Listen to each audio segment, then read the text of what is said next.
If you get a chance to visit the Expo 2020 Dubai site and you find yourself walking around the pavilions, you might start to notice public art dotted around the site. There are 11 pieces in all, and it might not be immediately clear what they're about, because by design, they're open to interpretation.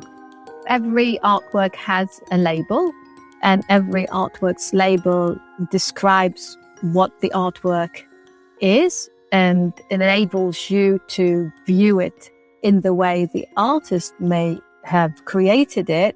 This is Dr. Hayat Shamsuddin, Senior Vice President for Arts and Culture at Expo 2020 Dubai. However, it doesn't stop you from thinking, oh, I see it in this particular way. It's our perception, and it's our perception to see commonalities and see particulars. So we do have something in common, but we also have something very different. And the way we bridge it is through imagination. So it is how you see things. Some of it could be the same, some of it could be very different, but we still can connect. The pieces were produced by artists from around the world, but are tied together by a common theme. They're all inspired by the 10th century Arab scientist Ibn al-Haytham. Ibn al-Haytham was very much a suitable or a very relevant personality because he was a scientist and also a philosopher, actually, born at a time where it's referred to as the Golden Age. It was a time where it's a creative period that saw many advances in science, in medicine, in even technology of that time. And it was almost like an intellectual heyday. He's most famous for a book that defined, for the first time, many of the scientific principles we still use today, especially to do with light and vision. The book was called Kitab al-Manadir, or the Book of Optics. In Arabic, it's actually referenced as the Book of Sceneries. And Ibn al-Haytham was the first scientist he spoke about how we perceive. He speaks about vision, about perception, and about the power of imagination. And when you have an expo that's bringing together cultures, that's bringing together nations, that's engaged in dialogue over a 6-month period on many topics of concern to all of us, of humanity, he's very much a suitable candidate in terms of his relevance. But in particular, it was one part of Ibn al-Haytham's work that caught the Expo team's attention.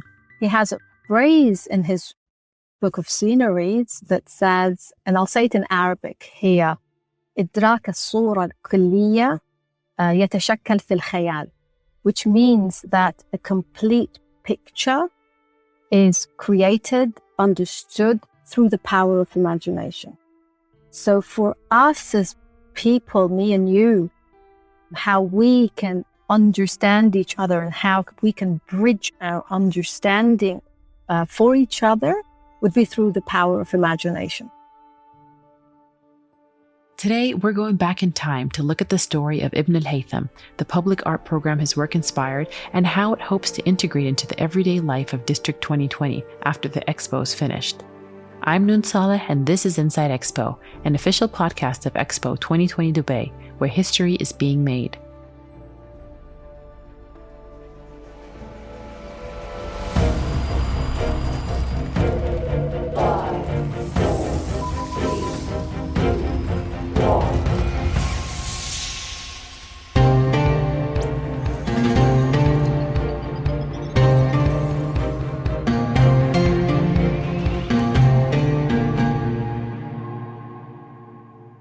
To hear about Ibn al-Haytham's story and about the Book of Optics, we wanted to speak to a historian who could tell us more. Zeynep Kuleli Karashahan. I am a fourth-year doctoral student at Johns Hopkins University in the History of Science and Technology department. I worked on Ibn al-Haytham in my master's studies. I was actually so drawn to Ibn al-Haytham when I found out his uniqueness in the sense of he's a unique figure standing so modernly in the middle of the Middle Ages. So that's why I was so interested in studying his books and especially the Book of Optics, which is his revolutionary book. But to understand how Ibn al-Haytham came to write the Book of Optics, it helps to go back a little bit. Zainab has been able to piece together parts of his life story, but what we know is limited. We even don't know for sure that whether he had a family. But in his autobiography, Ibn al-Haytham actually draws a nice portrait of himself as a very observant student of nature, that he was so interested in natural phenomena since his childhood. We know that he was born in Basra in the 10th century, 965, and he had an administrative office under the Buyid dynasty. And then he quitted his job and moved to Cairo. And why he moved to Cairo is speculated in historical studies. One speculation holds that he quitted his job and moved to Cairo because he wanted to work on his scientific pursuits. He wasn't able to focus on them while he was working in an administrative office. And the second one is that he moved to Cairo because he heard about a dam construction project on the Nile. But the Egyptian engineers were struggling to make this construction project work. So Ibn al-Haytham was invited by the Egyptian Caliph, al-Hakim, to travel to Egypt and see if he could help. But somehow, when he went there, he saw that it is not possible to build a dam on the Nile because of the geography. But he stayed in Cairo, nevertheless. And in Cairo, between 1011 and 1021, was when Ibn al-Haytham came out with his landmark work, the Book of Optics. It consists of 7 parts, and it focuses on different features of light, like one section on reflection, one section on refraction, and so on. But part of the reason this book was so groundbreaking is because it completely flipped the existing theories of vision at the time. There were 2 basic theories about how vision occurs when we look at something. The first one was Emission theory, which held that there was an innate light in our eye, and when we look at something, we were able to see with this light. Under this theory, our eyes beam light onto the world, and that's how we see, a bit like a flashlight. But this was not able to explain why we couldn't see in the dark. So Ibn al-Haytham started investigating it, and one of the ways he did that was with this thing called a camera obscura. So a camera obscura is a dark room without any light, and then the researcher puts a small pinhole. He opens a pinhole, and the sight on the outside of this dark room comes through this pinhole, and it is reflected on the wall. Imagine the room like a giant camera, and the pinhole on the window is the lens. Through this camera obscura and other experiments with light, he laid out some of the basic principles of vision that we still follow today.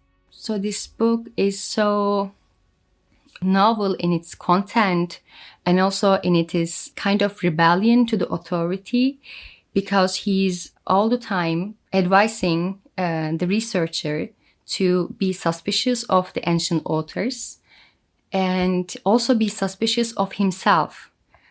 And he says that we have a theory at the beginning, and then we go to data.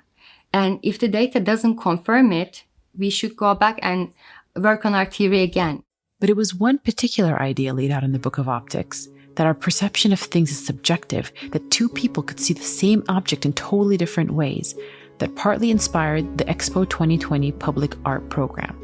He discovered that vision isn't just about light, and it's not just about what we see, but it's also about our psychology. He said that what we see is very subjective. He also demonstrated that vision occurs in the brain rather than the eye. This is the Emirati artist Asma Bilhamar, who was one of the 11 artists commissioned to produce a piece for the public art program. So this idea of vision and sight, or al-basar wal-basira in Arabic, this idea I think reflected in my mind in a way that I actually confront what we see versus what we remember. She chose to interpret the Book of Optics theme by focusing on the feeling of nostalgia and her memories of driving back to Dubai as a child. Asma designed 3 sculptures meant to commemorate historic buildings in the UAE, ones that she and many others in the region remember as landmarks of their childhood. They're the Toyota building, named after a long-standing Toyota billboard on its roof, the Trade Center, and the Trade Center apartments. One of them is the ritual of visiting your relatives. If you live in Dubai or you live in this area, I think you would definitely experience moving or passing by the cities because they're so close to each other, Sharjah, Dubai, Abu Dhabi, and the other Emirates. So I personally have family in Ras Al Khaimah and also another family in Abu Dhabi, and I live in Dubai. So my experiences since childhood passing by those cities, I was building this visual memory. So I know if we reach to, let's say, Trade Center, that means we're in the middle of Dubai, and so on. So I think everyone built their own landmarks, without Google, without anything. The buildings that Asma references in her piece are still there along the Sheikh Zayed Road. They're harder to spot today with the rapid development of downtown Dubai, but they've imprinted themselves into the memories of Asma and many other people who lived in Dubai in those early years.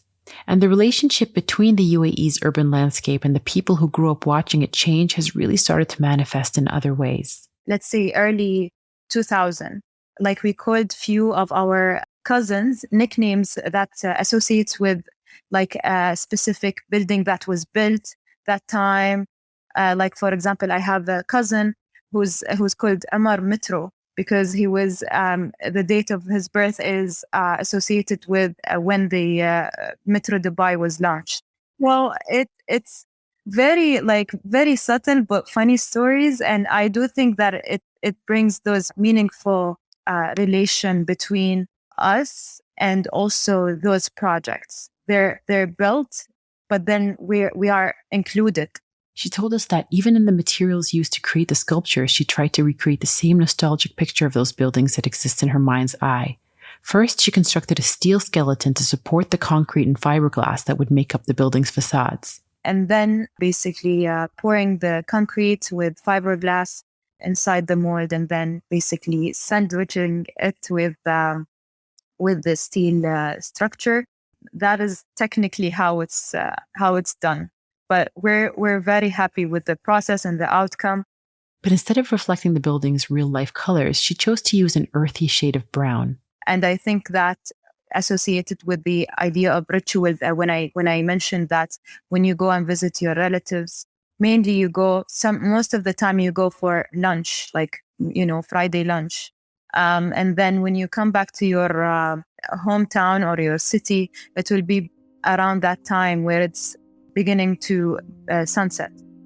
So I was trying to capture that light when you see it through buildings and landscape if you're coming back from that visit. So it went through trials and suggestions. It all worked, alhamdulillah, and we're so happy with it. These buildings very much were part of our memories and very much part of our growing up years. And it's a very, very poignant artwork for me.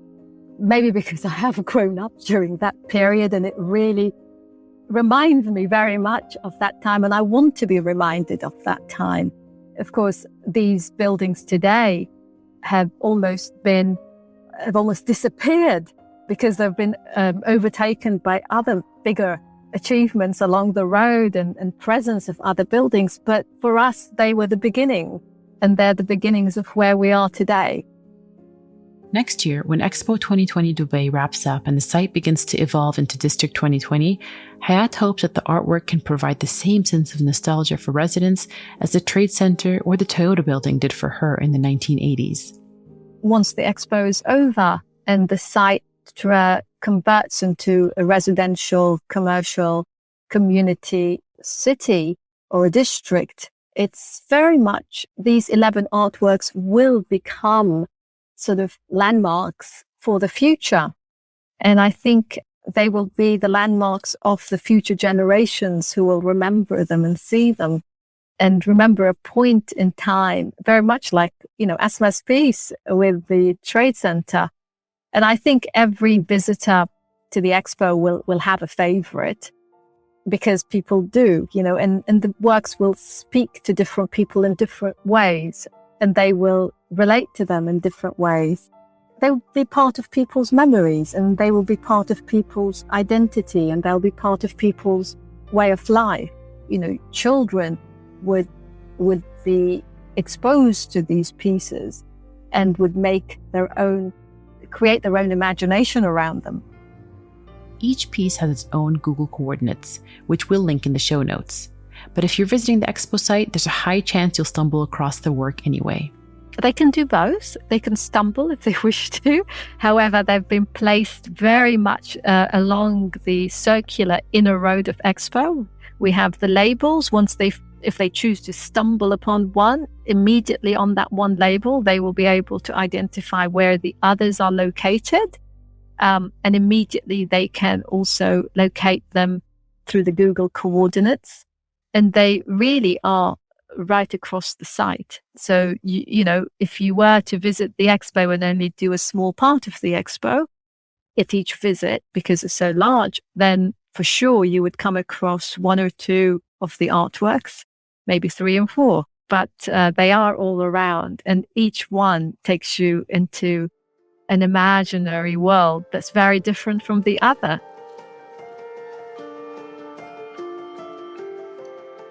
Inside Expo is an official podcast of Expo 2020 Dubai, connecting minds, creating the future. Learn more by visiting virtualexpodubai.com. Inside Expo is produced by Kerning Cultures Network. We release episodes every Tuesday and Friday. Subscribe to Inside Expo on your favorite podcast app so you don't miss an episode. If you enjoyed the show, share it with your friends and leave us a review.